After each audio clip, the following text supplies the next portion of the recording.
Force था, police force के सामने एक व्यक्ति किसी का गला कैसे दबा सकता है, वो व्यक्ति कैसे हमारा हो सकता है, समझ कर शांति से कबाड़ी तोड़ रहा था तब बोले चलिए विषय आ गया। नहीं, हम उसके पास जो महत्वपूर्ण बात है वो बताते हैं। एफआईआर में आपने देखा ही होगा, बाकी सब लोग देखा, मीडिया वालों ने देखा होगा, एफआईआर में ये कहते हैं कि दीपक संतोष और 10 लोग जो सबसे एक्टिव लोग हैं गाँव में, जो एक जाति विषय से सबसे एक्टिव लोग 40 लोग जी, नहीं, उसके बाद 35 अज्ञात और ब्रैकेट में क्या लिखते हैं, जो कि सभी एक जाति के हैं। जब अज्ञात हैं, मान लीजिए हमारा घर नहीं पता, आपको पिताजी का नाम नहीं पता, कुछ नहीं पता है, लेकिन आप मेरी जाति कैसे जानते हैं? मतलब जातिगत दुर्भावना से ग्रसित है, और पहले भी ऐसी घटनाएं हो चुकी है इस गांव में।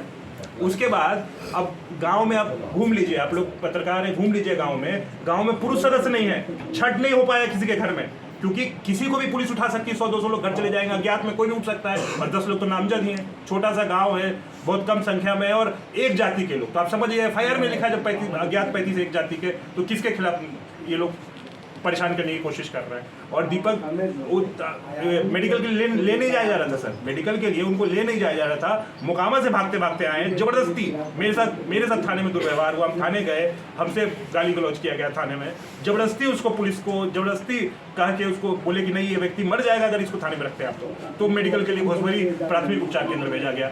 घोसवरी से क्या कि ये लोग मोकामा रेफर कर दिए, मोकामा में भी इलाज नहीं हो पाया, मोकामा से बाहर सब डिवीजन हॉस्पिटल रेफर कर दिए, वहाँ भी इलाज नहीं हो पाया, और ये दर्द में थे। सोचिए सब जगह कागजी कार्रवाई हो रही थी, ये करते करते सुबह हो गया, और वो व्यक्ति दर्द से रोता रहा रात भर, हथकड़ी लगाया उसको। कोई क्रिमिनल इतिहास नहीं है, 10 पुस्त 20 पुस्त जितना हम लोग को मालूम है, आज तक किसी के खिलाफ कोई मुकदमा नहीं हुआ है, इस पर कोई पहले से कोई केस नहीं कुछ नहीं है सर, कुछ नहीं। केस की क्या बात है, कोई केस लोग छोटे भाई बैंक में मैनेजर हैं, सब पढ़े लिखे शिक्षित लोग हैं, स्टेट बैंक में मैनेजर हैं, केस होने की कोई दूर दूर तक संभावना नहीं है, ऐसा परिवार ही नहीं है। समियागढ़ में किसी परिवार में, यहाँ ओपी में कभी कोई केस रजिस्टर नहीं हुआ है इतिहास में, किसी मेंबर क्या कहते अधिकारी देखा बाहर का पुलिस है, उसका फायदा उठाया।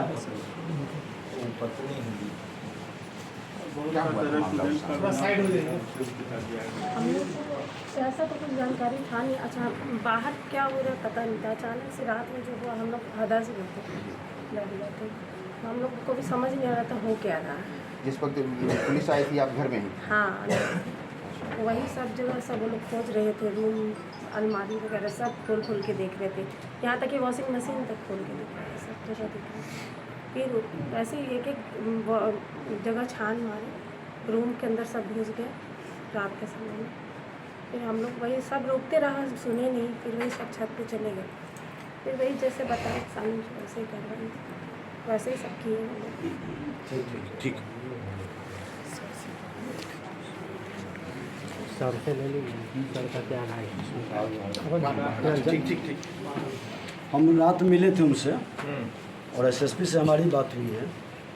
हमने कहा उच्च स्तरीय जांच कराइए और इसको तुरंत यहाँ थाना से हटा दें। सर हम लोग रहते ही नहीं है यहाँ, हम लोग सिर्फ तो छठ मनाने आते हैं। 6 महीने के बाद आए? नहीं, 1 साल पे ही आते हैं, 2 साल पर 1 साल पर आते हैं। 2 साल से तो कोरोना काल में तो कोई आया ही नहीं होगा। मेरे अंदर घर में कोई नहीं, जमशेदपुर रहते हैं, इसके बच्चा सब जमशेदपुर में पढ़ता है, और वो अपने दीपक नौकरी बंगाल में करता। बाद हुआ था कि पूरी फैमिली जुट रहे थे, सोचे एंजॉय करेंगे, हम छुट्टी नहीं था, फिर भी स्पेशलिस्ट आए हम लोग।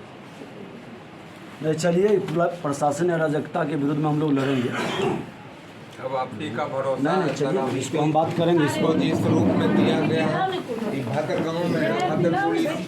बैठिए चाय पी लीजिए। हम आ जाएंगे फिर।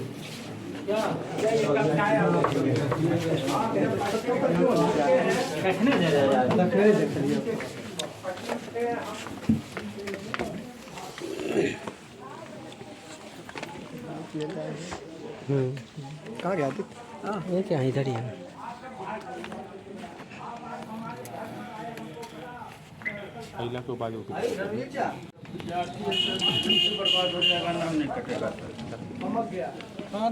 यहाँ जो आप आज आए हैं और पुलिस पर जो यहाँ के लोग, क्या मामला क्या है और आप लोग क्या कहते हैं?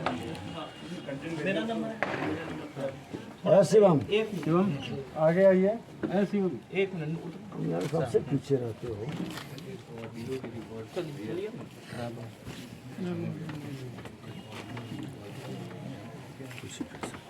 आज जो आप यहाँ आए हैं और यहाँ के लोग जो पुलिस के ऊपर गंभीर आरोप लगाए हैं, तो मामला पूरा क्या है और अब आप लोग भारतीय जनता पार्टी यहाँ पर क्या करने वाली है इस मामले के लिए? देखिए, ये कोई पार्टी की विषय नहीं है। ये छठ का लोक आस्था का महापर्व छठ पूजा है। और छठ पूजा में लोग अपने बंगाल से आए थे, नौकरी करते हैं, और उस परिवार को सारी विषय उस परिवार के लोग बताए कि अल्पसंख्यक हैं, गांव में कम संख्या है, बाहर रहते हैं, सब लोग जुटे हैं परिवार के साथ एंजॉय करने। 107 का नोटिस गांव के कुछ लोगों को दिया था, उसके नाम पर तहसीलदारी पुलिस वाले करने आए थे। बाहर के लोग थे, पढ़े लिखे लोग हैं, इन्होंने कहा कि इस तरह का गलत है, गरीब लोग हैं, और उसी पर इनके साथ जो बदतमीजी किया है, जिस तरह से गिरफ्तारी रात में घर में घुस के महिलाओं के साथ व्यवहार किया, जैसा इन लोगों ने सब बताए भी हैं, ये दुखद और दुर्भाग्यपूर्ण है। और ऐसे भ्रष्ट पुलिस पर अविलंब कार्रवाई हो, उसको तुरंत थाना से हटाए। वो दहशत, चुनाव में दहशत पैदा करने के लिए बाहर के लोग आए हैं, एक तरह से भयभीत करने की मानसिकता, और एक जाति विशेष को, जिस जाति के नाम ये लोग बता रहे हैं कि सब भूमिहार जाति का नाम बार बार लेकर के वो अब शब्द बक रहा था और भयभीत करना चाहता था। तो मैं बता देना चाहता हूं कि अगर जो ये सरकारी गुंडा बनना चाहते हैं, तो सरकारी गुंडा को भी ठीक करने का विधायिका को ताकत है, और विधायिका तमाम सरकारी गुंडा और जंगल राज को भी हम लोग मिटाए हैं। और इस जंगल राज को गुंडा राज परिवर्तित करने का जो खेल ये सरकार शुरू की है, उसको भी चलने नहीं देंगे। मोकामा क्षेत्र की जनता इतनी बड़ी जवाब देगी कि सबको होश आ जाएगा, और सड़क से सदन तक इस मामला को हम लोग रखेंगे। और अगर जो इसको न्याय नहीं मिला और गलत ढंग से फंसाने का काम करेगा, तो फिर हम लोग जन आंदोलन करेंगे। मोकामा में उपचुनाव हो रहा है, तो क्या इस उपचुनाव को प्रभावित करने के लिए प्रशासनिक अराजकता फैलाया जा रहा है? निश्चित तौर पर जिस एक समाज के लोग परिवर्तन के लिए निर्णय लिया है, यहाँ के हर समाज के अच्छे लोग चाहता है कि मोकामा में सबको मिला के चलने वाला लोग चाहिए। देश के प्रधानमंत्री नरेंद्र मोदी जी के पक्ष में पूरी लहर है, और उस लहर पर ये लोग जातीय जहर के कहर से प्रभावित करना चाहते हैं। ये अपराधी और गुंडों की सरकार अगर जो ये वातावरण पुलिस की ताकत से रोंदना चाहेगा किसी की भावना को, तो वो नहीं होने देंगे। और सरकार का गुंडा अगर जो पुलिस में भ्रष्ट पदाधिकारी बनेगा, तो उसके विरुद्ध चुनाव आयोग में भी लिखेंगे, और हर हाल में इसको थाना से हटाना होगा। आपको बताएं, हमारे भाई साहब ने कल से धमकी दिया गया है कि मतलब अच्छी करेंगे, मतलब ऐसे बता दें कि एक भ्रष्ट पदाधिकारी से लड़ने में इज्जत नहीं जाती है। चोर रहते, डकैत रहते, बलात्कारी रहते, तब हमको लाज लगता। एक भ्रष्ट के विरुद्ध में लड़ाई लड़ रहे हैं, तो आज़ादी की लड़ाई की तरह है। भ्रष्ट लोगों के विरुद्ध में गलत भ्रष्टाचार का और अपराध का विरोध तो होना चाहिए।